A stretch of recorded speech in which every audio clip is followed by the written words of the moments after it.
Olá pessoal, tudo bem? Como vão vocês? Espero que esteja tudo tranquilo. Vamos continuar o nosso estudo do MOSFET, agora fazendo a dedução da relação de corrente versus tensão no MOSFET, né? Então da relação IV. Então primeiro a gente tem que pensar o seguinte, essa dedução ela vai acontecer dentro da região, né, do canal do MOSFET. Então vamos supor que aqui está o canal do MOSFET. Vamos novamente pensar no NMOS, né? Então aqui vai estar o terminal de fonte. Eu não vou desenhar ele inteiro, vou desenhar só as partes que interessam para a gente aqui no momento. E aqui vai estar o canal de dreno. A gente quer calcular a corrente entre esses dois pontos. No gatilho, né? O gatilho ele é separado por um óxido. Então, óxido. E em cima a gente tem um terminal metálico, em que a gente faz o contato aqui da porta e consegue através, né, ele vai ter o mesmo tamanho aqui, e consegue através dessa topologia fazer a indução de um canal interno aqui. Então a gente vai modelar a corrente que flui do dreno para a fonte, né? Então sentido convencional ID aqui, né? Mas no sentido real das partículas, elas estão trafegando no sentido contrário, né? Da fonte para o dreno. Então primeiro a gente vai ter em mente que a corrente ela pode ser expressa como a variação da quantidade de carga no tempo, né, em uma determinada superfície. Então a gente pode, por exemplo, escolher uma superfície aqui do canal, uma superfície S qualquer, e calcular a corrente no dreno como essa variação. Então a gente já pode colocar um ID aqui, certo? Beleza. Só que o que acontece? A tensão que está sendo aplicada aqui nesse transistor, como a gente já discutiu anteriormente, ela pode ser variada aqui nos pontos, né? Então vamos fazer o seguinte, para nossa referência, vamos considerar que a fonte está aterrada e no gatilho nós vamos colocar uma tensão positiva, certo? Então a gente vai dizer que é uma tensão VGS, ok? Uma tensão entre gatilho e fonte. Similarmente, a gente vai dizer que nós temos uma tensão aqui no dreno, que a gente vai chamar de VDS. Beleza. E a gente discutiu que para que as cargas comecem a ser induzidas aqui, né, dentro do canal, eu preciso que o meu VGS supere uma certa tensão de limiar VTH, né?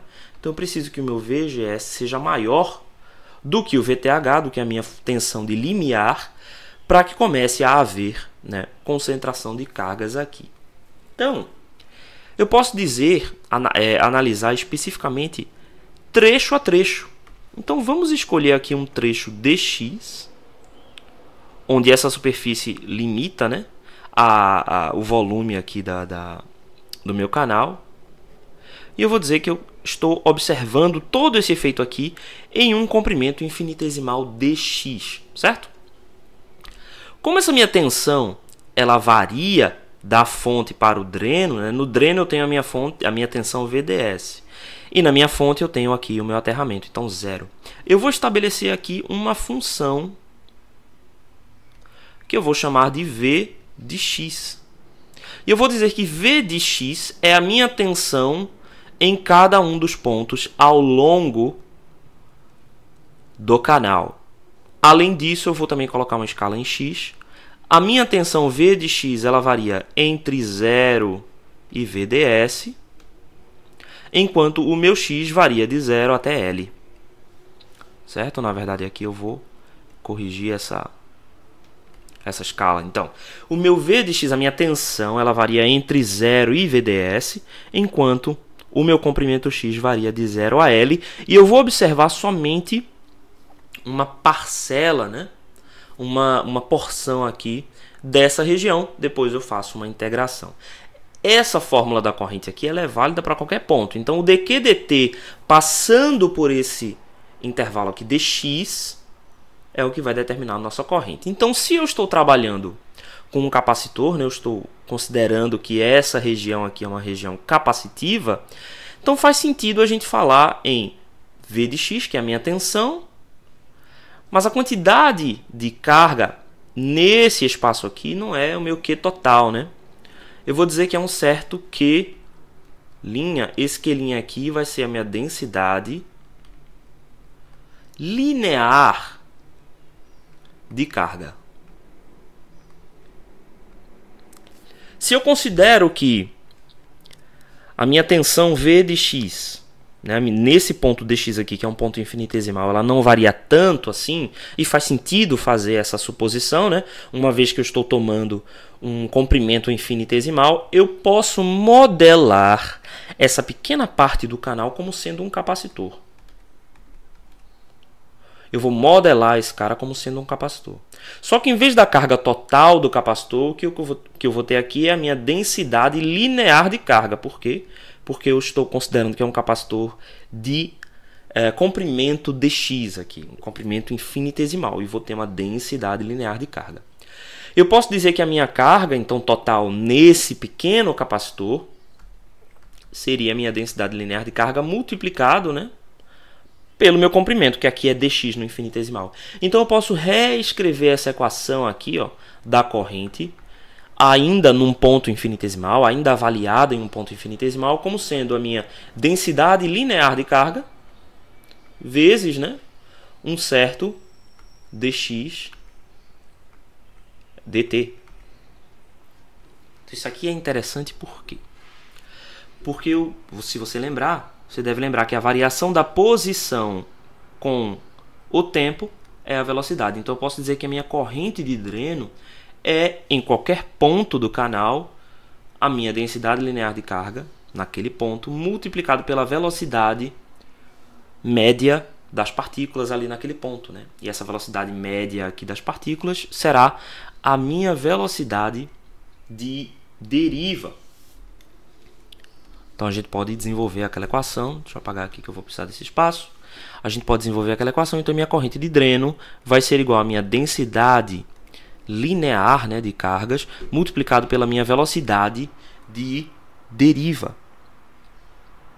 E essa velocidade de deriva aqui eu posso dizer que é igual a menos a mobilidade de elétrons vezes o campo elétrico. Aqui eu não vou colocar o campo elétrico como vetor, tá? Porque eu já estou observando a corrente como uma grandeza escalar. A corrente não é uma grandeza escalar, né, normalmente, mas na teoria de circuitos, o que a gente faz? A gente define um sinal de mais ou menos, né, e aí pode trabalhar com a corrente como se fosse uma grandeza escalar, porque a gente supõe que toda a corrente está fluindo dentro, né, desse espaço confinado, né? Mas em eletromagnetismo, por exemplo, jamais a gente trata a corrente elétrica como uma grandeza escalar. Mas aqui a gente vai trabalhar dessa forma, porque estamos trabalhando aqui com circuitos, né, que faz essa simplificação do espaço confinado dentro de certos condutores, tá? Beleza. E aí você deve lembrar que o campo elétrico ele pode ser definido como menos o gradiente do potencial, né? Só que aqui, como a gente só tem uma dimensão, a gente vai fazer com que essa dimensão seja derivada na direção que a gente está considerando que V altera-se. Então aqui o menos com menos vai dar mais, então a minha corrente de dreno vai ser igual à minha densidade linear de carga multiplicado pela mobilidade de elétrons dV dt. Então agora o que a gente tem que fazer, né? Agora nós temos que encontrar o valor dessa densidade linear de cargas. E a gente faz isso da seguinte forma. Novamente a gente vai se aproveitar do modelo do capacitor. E quem é essa diferença de tensão, né? Então aqui, na parte superior do capacitor, vamos olhar aqui, né? A parte superior do capacitor eu tenho VGS, né? VGS. Então, minha parte superior do capacitor vai ser VGS. E na minha parte inferior do capacitor, o que eu tenho aqui? Eu tenho essa minha tensão V de x, né? Então, V de x é a minha tensão no ponto infinitesimal em que eu estou observando, né, essa tensão. Só que lembre-se que nós temos ainda a tensão de limiar, né? O meu capacitor só começa a induzir quantidade de cargas a partir do momento que a minha diferença de tensão é maior do que VTH. Então eu preciso subtrair VTH dessa quantidade. Então quem é a minha diferença de tensão? A minha diferença de tensão é VGS menos V de x. Essa é a minha diferença de tensão em cada parte aqui no meu canal. Só que a tensão que realmente, efetivamente vai induzir cargas é a sobretensão. Então, meu VGS menos V de x menos o meu VTH. Essa é a tensão efetiva que realmente contribui no acúmulo de cargas, né? E aí, agora eu posso dizer que a minha densidade de cargas, e aí isso vai variar de x, né? Em qualquer ponto x aqui dessa distribuição, vai ser igual a quem? A minha capacitância vezes a tensão. E a tensão naquele ponto será esse valor aqui, ó, VGS menos V de x menos VTH. Então, a quantidade de carga, capacitância, vezes a minha diferença de tensão.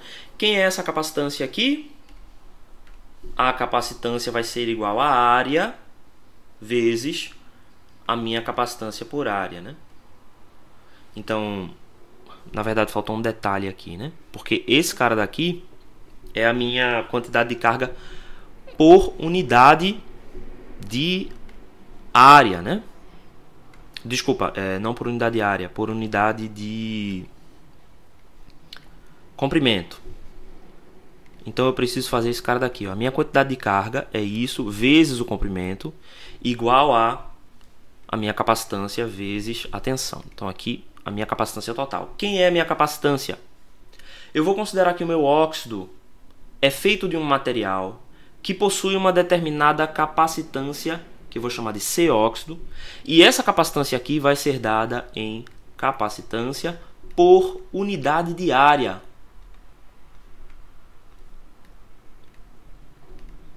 Por que ela vai ser dada por unidade de área, né? Porque a gente não sabe exatamente qual é a área. Normalmente, quando a gente projeta um dispositivo como esse, a gente tem valores como, esse cara daqui é a capacitância por unidade de área, e você escolhe qual é a área do gatilho do seu transistor para poder definir qual é a sua relação aqui de corrente, né? Então, em geral, os fabricantes fornecem a capacitância por unidade de área. Então, esse cara daqui vezes a minha área dx,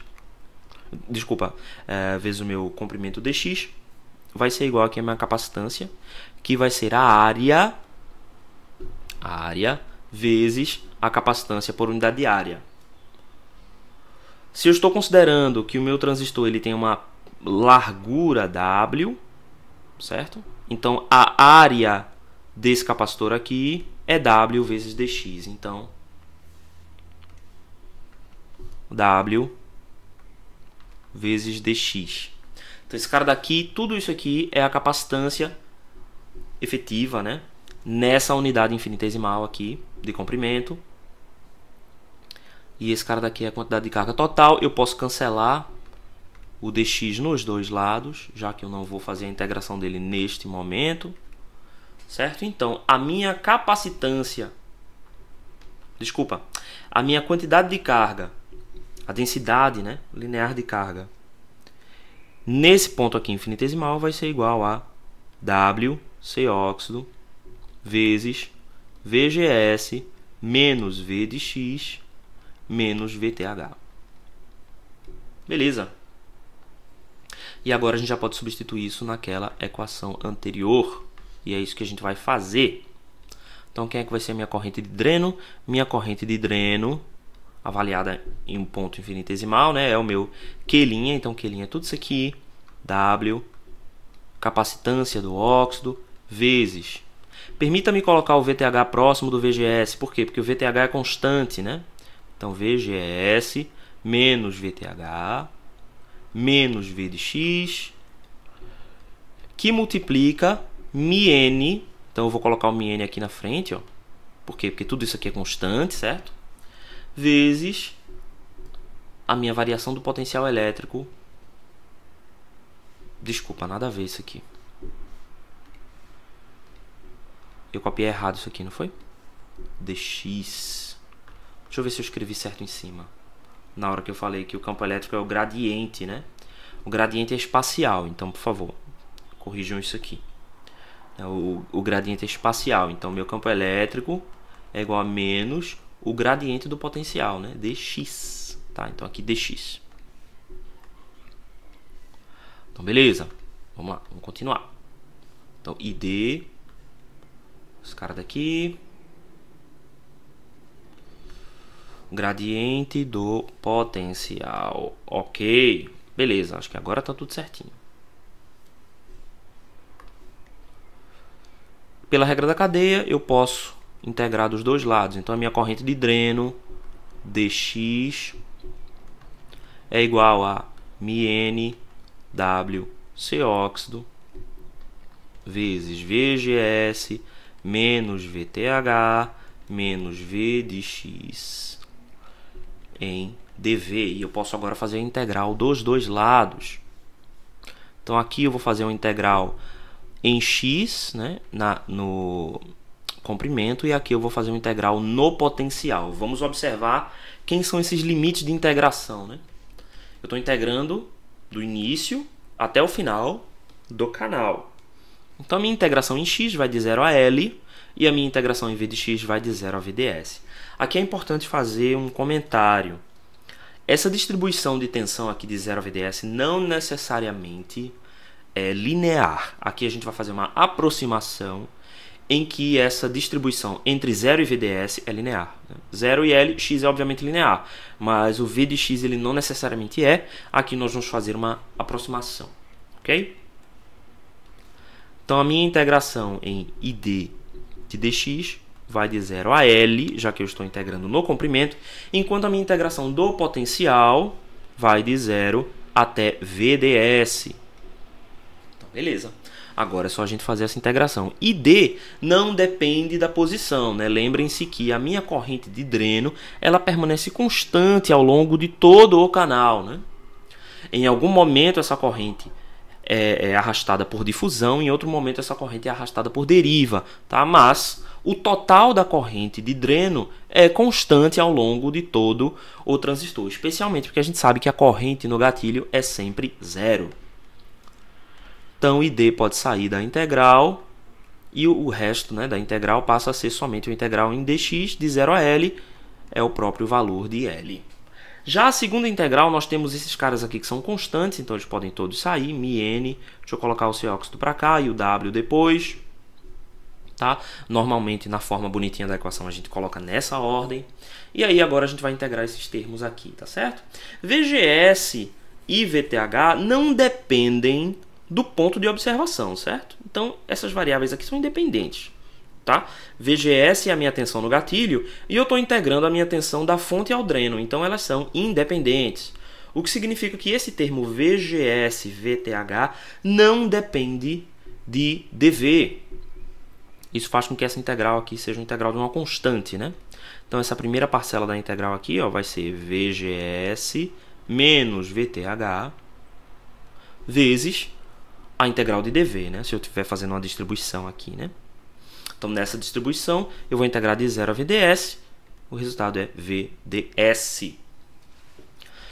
Essa segunda parte aqui não. Essa segunda parte aqui, de fato, é uma variável, que é a própria variável dV, né? Então, eu estou integrando, é como se eu estivesse integrando menos x dx. Então, a minha integral de x aqui é x ao quadrado sobre 2. Então, menos 1 sobre 2 v de x, aqui x ao quadrado sobre 2, quando eu substituo nos limites de integração, vai ser vds ao quadrado.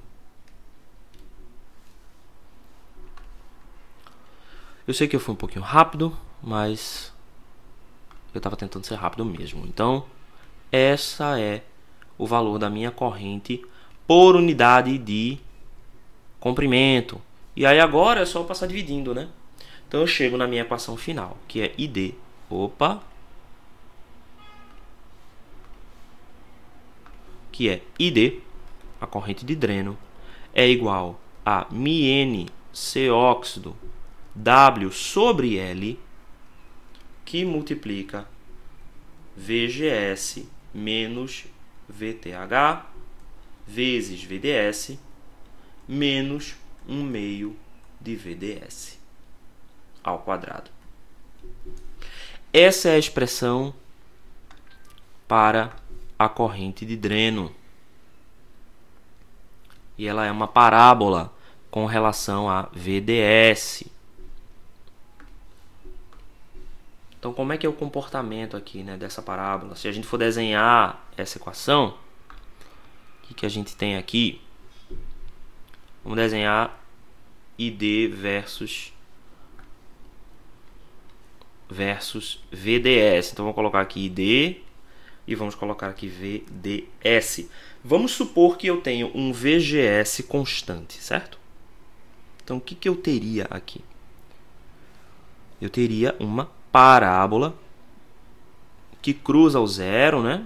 Então veja só, quando o meu VDS é igual a zero, a minha corrente é zero. Isso faz sentido, né? Então eu tenho parábolas que passam pelo zero. E a partir daqui eu vou desenhar ela pontilhada por uma razão que eu já vou falar já já. Esse vértice aqui acontece exatamente em VDS igual a VGS menos VT. VTH, né? E o valor da corrente máxima aqui é obviamente o valor da corrente quando a gente substitui VDS igual a VGS menos VTH nessa expressão. Tá passando uma ambulância aqui. Bem, então esse valor aqui, ó, quando eu substituo o VDS, vai dar VGS menos VTH ao quadrado, menos 1 meio de VGS menos VTH ao quadrado, substituindo aqui em VGS. Então, 1 menos 1 meio vai dar 1 meio positivo. Então, essa corrente aqui, no ponto máximo, vai ser 1 sobre 2 μN C óxido W sobre L VGS menos VTH ao quadrado. Esse é o valor máximo, certo? Como essa tensão VGS menos VTH aparece muito, ela é muito recorrente, a gente vai chamá-la de sobretensão. Por que a gente dá esse nome de sobretensão? É o tanto de VGS que excede o meu limiar. Então a gente vai chamar ela de VOV e vai ser igual a VGS menos VTH. Certo? É só uma forma da gente simplificar essas equações, né? Então a gente poderia dizer que essa equação aqui é igual a VOV ao quadrado, e tipo 1 meio de μN C óxido W sobre L VOV ao quadrado, quando VDS atinge VOV. E a gente discutiu no último vídeo que acontece um fenômeno interessante quando a gente atinge exatamente esse ponto aqui. Quando a gente atinge exatamente esse ponto, a minha corrente passa a depender só de VGS menos VT. Por quê? Porque acontece o estrangulamento do canal, né? Então a minha corrente de dreno passa a ser constante a partir desse valor, certo? Tenha em mente que esse valor aqui é para um certo valor de VGS. Vamos dizer que ele seja um VGS 1 aqui. O que acontece se eu diminuo o meu valor de VGS com essa curva, né? Eu vou ter também uma outra parábola, mas a minha parábola vai ser, obviamente, menor, né, do que a parábola anterior. E a minha corrente segue esse padrão aqui, né? Que foi o padrão justamente que a gente tinha comentado lá na última aula. Opa, nada a ver. Né? Da relação entre VDS e ID. Deixa eu desenhar mais uma curva, uma menorzinha aqui. Até aqui acho que tá bom. Eu estou fazendo aqui um desenho que é uma representação, tá? Então existirá uma família de curvas para diferentes valores de VGS. Então esse VGS2 aqui é menor do que VGS1. Esse VGS3 é menor do que VGS2, tá? Quando eu vou diminuindo o meu VGS, eu vou tendo essas curvas cada vez menores. Obviamente que todos esses VGS aqui, VGS3, 2 e 1, todos eles têm que ser maiores do que VTH, né? Então eu poderia colocar isso assim, ó. Minha tensão de limiar ainda é menor do que o meu VGS3. Quando a minha tensão VGS passa a ser igual ou menor do que o meu valor de limiar, então essa curva aqui torna-se um zero, né? Eu não tenho corrente de dreno. É possível mostrar, não é do nosso interesse aqui nesse curso, mas é possível mostrar que aqui eu tenho uma parábola, tá?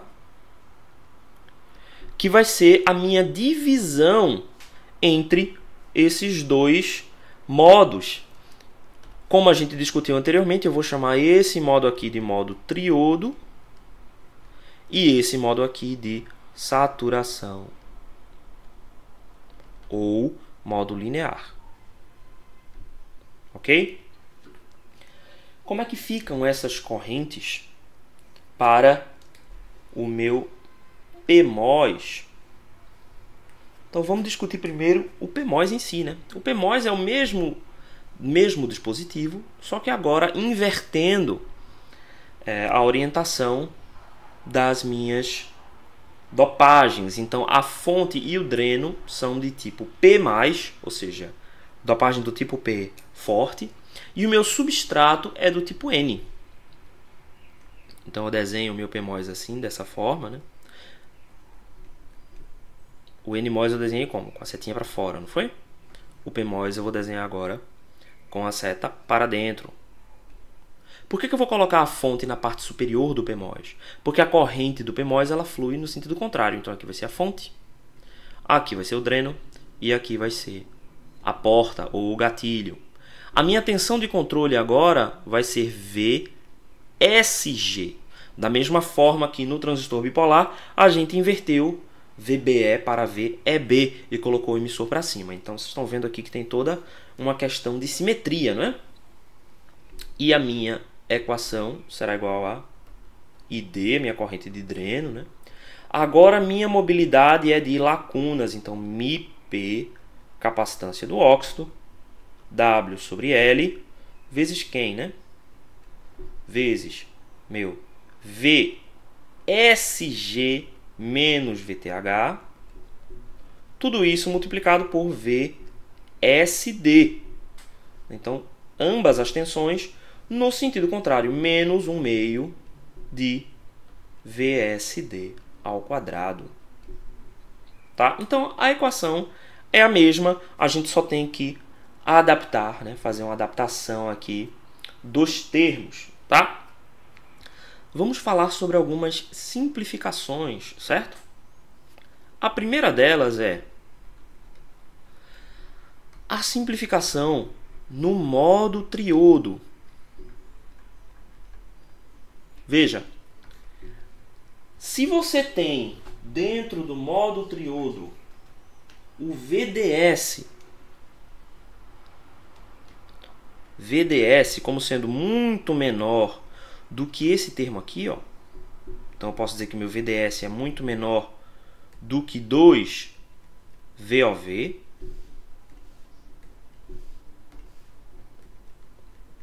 VOV é a minha sobretensão. Se o meu VDS é muito pequeno, vamos observar de novo lá na equação, tá?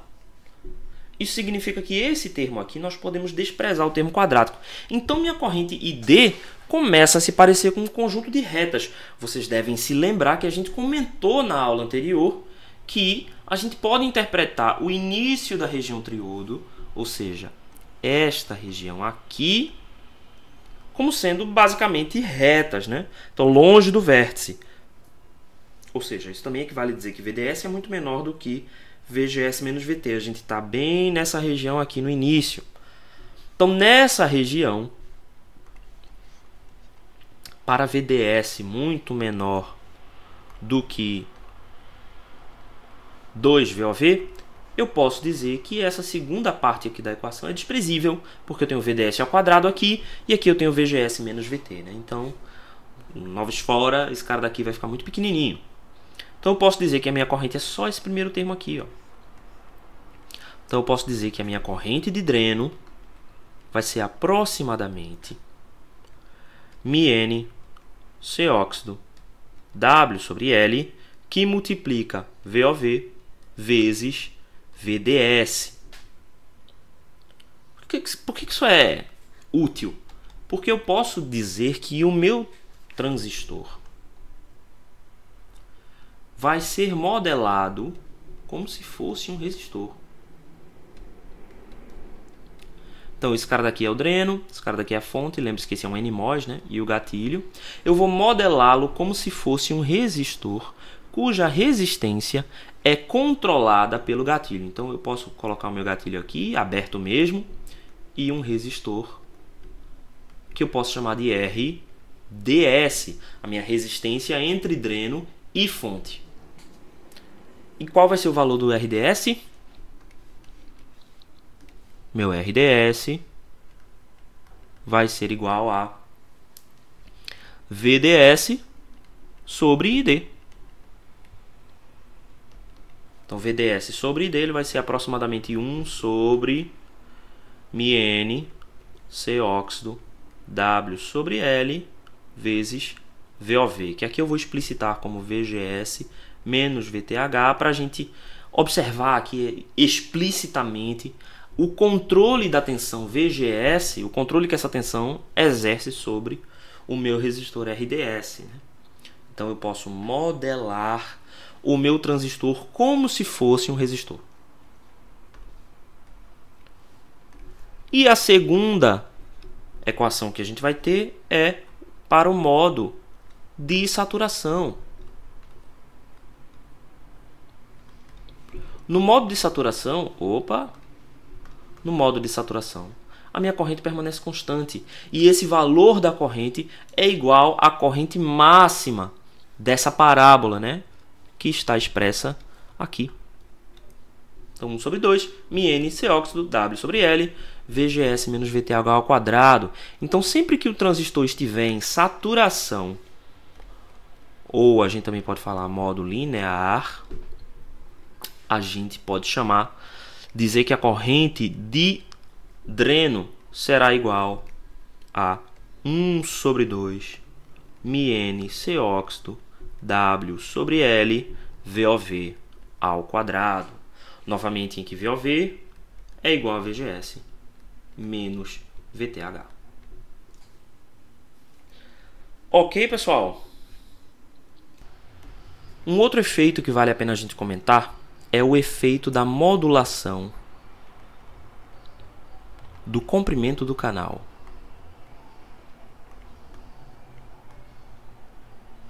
Nós não vamos entrar em detalhes no que significa a modulação do comprimento do canal. A gente só vai comentar que, da mesma forma como a gente teve lá no transistor bipolar uma variação, né? Porque o que a gente espera de um transistor ideal que a gente está mostrando aqui? Que ele cresça parabolicamente. E quando ele atinge o vértice da parábola, ele siga linearmente, né? É isso que a gente espera. Na prática, não é bem isso que acontece. Da mesma forma que com os transistores bipolares, na prática a gente tem aqui uma pequena inclinação, que eu não vou conseguir fazer aqui porque aparentemente tudo aqui tem que ser muito inclinado. Ele coloca uma reta muito inclinada. Deixa eu desenhar a mão mesmo. Então aqui a gente tem uma certa inclinação, tá? Que é diferente do esperado, que seria o nossa reta, tá? Essa inclinação nós vamos representar através de uma variável que a gente vai chamar de índice de modulação.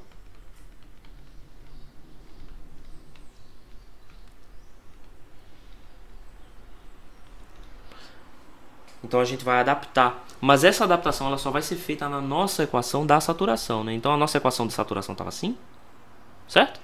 Nós vamos adaptá-la. Para isso, a gente precisa adicionar um termo linear com o VDS. Então, a nossa corrente de dreno em saturação, certo? Vai ser igual a 1/2 de μN C óxido W sobre L VOV ao quadrado. E agora a gente vai introduzir o efeito da modulação. 1 mais VDS vezes lambda. Ou seja, eu estou introduzindo aqui um termo linear, tá vendo aqui? Que corresponde justamente a essa reta subindo acima do meu valor padrão. Então, esse primeiro termo aqui, o meu 1/2 de CN óxido vezes 1, né? 1/2 de μN C óxido W sobre L VOV ao quadrado vezes 1. Esse cara daqui vai representar todo esse intervalo. Esse acréscimo vem desse termo aqui. O termo linear, né? Que aumenta linearmente com o VDS. Certo? Então, tá aqui a nossa modelagem, tá? do transistor. Essa vai ser a equação que nós vamos usar para saturação todas as vezes em que a gente considerar o efeito de modulação do canal, tá? Ele é bastante semelhante ao efeito Early, que acontece nos transistores bipolares, né? Mas como os dois são efeitos que têm origens diferentes, né, eles têm nomes diferentes, né, características físicas diferentes. Mas, matematicamente, eles são exatamente iguais. Tá? Eles provocam um acréscimo linear na corrente com VDS ou com VCE. Né? Pode notar que essa expressão aqui é super parecida. Né? O que a gente adiciona no TBJ é 1 mais VCE sobre VA. Né?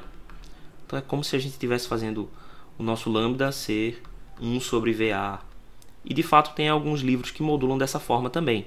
Eles consideram que o VA é como se fosse uma tensão de Early também para o MOSFET, apesar de no MOSFET não ser exatamente o efeito Early, né, ser um efeito diferente. Beleza? Bem, com isso a gente apresenta aqui as equações, certo? Desses dispositivos. No próximo vídeo, a gente vai comentar sobre o modelo de pequenos sinais. Nós vamos deduzir esse modelo e mostrar como ele se aplica aqui para esse tipo de transistor. Ok, pessoal? Valeu!